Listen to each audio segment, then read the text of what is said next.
À cette faute de questions, je me suis vu forcé de répondre qu'il s'était écoulé déjà bien du temps, que beaucoup d'autres objets avaient frappé depuis mon esprit, qu'il me serait impossible de répondre de mémoire, mais que j'avais précisément ce rapport dans mon peu de papier et que la première fois qu'il daignerait m'appeler, je serais en état de le satisfaire, mais allez, me le chercher tout de suite, a-t-il dit.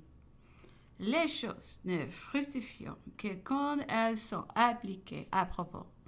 Et puis, je l'aurai bientôt parcouru avec le pouce, comme dit ingénieusement la baie des Prates.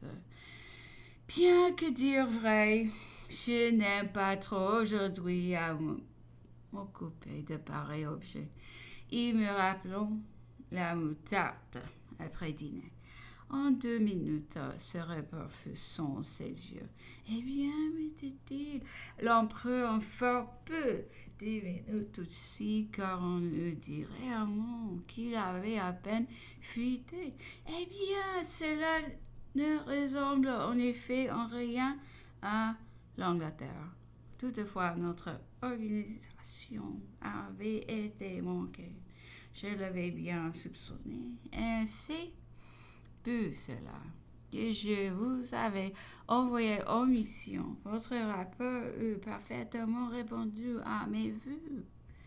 Vous abordez franchement la chose. En honnête homme, sans craindre de déplaire au ministre en lui enlevant une foule de nominations. Il y a grand nombre de vos détails que me plaisant. Pourquoi n'êtes-vous venu m'en parler pour même? Vous m'auriez satisfait, je suis prêt à vous juger. Si pour cette fois cela me était impossible, nous étions déjà dans la confusion et l'encombrement causé par nos malheurs. Vous y faites une observation très juste. Vous posez une base incontestable. C'est que dans l'état florissant où je vais placer l'Empire, il n'y avait nulle part de brasquiers poussant manquer de travail. La paresse, la vice seule pouvaient enfanter les mendiants. Vous pensez que leur extirpation totale était possible? Moi aussi. Et j'en étais convaincu. Votre levée aux mains, c'est d'une vaste et d'unique prison par département, tout à la fois approprié au repos de la société et au bien-être des reclus. Votre idée d'en faire des monuments pour ces siècles a attiré mon attention. Ces gigantesques entreprises, son utilité, son importance, la durée de ses résultats, tout cela était dans mon chambre. Quant à votre université de peuple, je crains bien que ce ne fût une belle chimère de philanthropie du peu abbé de Saint-Pierre, mon cher. Toutefois, il y a des bonnes dans la masse de ces idées. Mais il faudrait une autre force de caractère, une autre roideur de persévérance que nous n'en avons généralement pour en faire arriver quelque chose à bien. Du reste, je vois ici et je tente de vous généralement des idées que je ne vous soupçonnais pas. Et ce n'est pas du tout ma faute. Vous étiez près de moi. Que ne vous communiquiez-vous? Il ne m'était pas donné de deviner ces idées. Osiez-vous été ministre et quelque chimérique qu'elles nous ont paru tout d'abord. Non, ils ont pas moins été sécueillis. Parce qu'il n'est pas, à mon avis, de telle idée qu'ils n'ayons un résidu positif et que souvent on tient faux à l'aide de régularité conduit à un résultat vrai. Je mis à vos trousses des commissions qui auraient dépêché de vos projets. vous les auriez défendus par votre autorité. Et moi, en connaissant cette cause, je suis prononcé par mon propre jugement et ma seule décision. Tel était mon faire et mes intentions. J'ai donné l'élan à l'industrie. Je l'ai mise en pleine marche par toute l'Europe. J'ai voulu en faire autant de toutes les facultés intellectuelles. Mais on ne m'a pas laissé des loisirs et mes failles fécondées au galop. Et malheureusement, trop souvent, je ne j'étais que sur du sable et donc des mains stériles. Quelles sont les autres missions que je vous ai données? Une en Hollande, une autre en Hillery.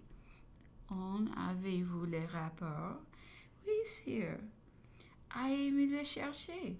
Mais je n'étais pas encore à la porte. Qui m'a dit, non, revenez, épargnez-moi plutôt de telles lectures. Oh, fait, elles sont désormais sans objet. Tout ce qui me découvriront. Là, de telles paroles au sujet de l'Hillery. L'empereur reprit, je mets en adquérant l'Hillery. Mon intention avait été de la garder. Jamais il n'entra dans mes idées de détruire l'Autriche. Elle était au contraire indispensable à mes plans. Mais l'Hillery dans nos mains était une avant-garde au cœur de l'Autriche, propre à la contenir une sentinelle aux portes de Vienne pour forcer de marcher droit. Et puis je voulais y introduire et enraciner nos doctrines, notre administration, nos codes. C'était un pas de plus vers la régénération européenne. Je ne l'avais prise qu'en gage. J'ai compté la rendre plus tard contre la Galicie lors du relèvement de la Pologne, que j'ai précipité malgré moi. Au demeurant, j'ai eu plus d'un projet sur cette Hillery, car j'en changeais souvent. Je peux dire véritablement arrêté, et c'est parce que je ne m'obstinais pas à maîtriser les circonstances, mais que leur obéissait bien plus tôt et qu'elles me forçaient à changer à chaque instant, aussi la plupart du temps. N'avais-je bien dire pas de décision, mais seulement des projets toutefois. Après mon mariage surtout, l'idée dominante avait été d'en faire pour l'Autriche le gage et l'indemnité de la Galicie. Lors du rétablissement à tout prix de la Pologne, une couronne séparée et indépendante, est-il m'importe peu sur quelle date, amis, ennemis, alliés pour vous que cela fut? Le reste m'était égal, mon cher. J'ai eu de vastes projets et en grand nombre, tout bien, assurément dans l'intérêt de la raison, du bien-être de l'espèce humaine. On me redoutait à l'égard de la foudre. On m'accusait d'avoir une main de fer, mais de quelle eût frappé le bout. Tout se serait réduit et pour tout. Que des millions nous ont bénis alors et dans la postérité, mais il faut en convenir que des fatalités se sont accumulées contre moi sur la fin de ma carrière. Mon malheureux mariage, les perfidies que ont été la suite, ce chancre de l'Espagne, sur lequel il n'y avait pas à revenir. Cette funeste guerre de Russie qui m'est arrivée par mal entendu, cette effroyable rigueur des Allemands qui a dévoré toute une armée et puis l'univers entier contre moi. N'est-ce pas encore une merveille que j'ai pu résister aussi longtemps et qui j'ai été plus d'une fois à l'instant de tout surmonter et de sortir de cette chaos plus puissant que jamais aux destinées des hommes, aux sagesses, aux prévoyances humaines. Et puis, revenant brusquement à mon rapport, il m'a dit, j'ai vu que vous aviez parcouru un grand nombre de départements. Votre mission a-t-elle été longue? La course a-t-elle été agréable? Et avez-vous bien profité? Avez-vous beaucoup recueilli? Jugez-vous bien de l'état du pays et celui de l'opinion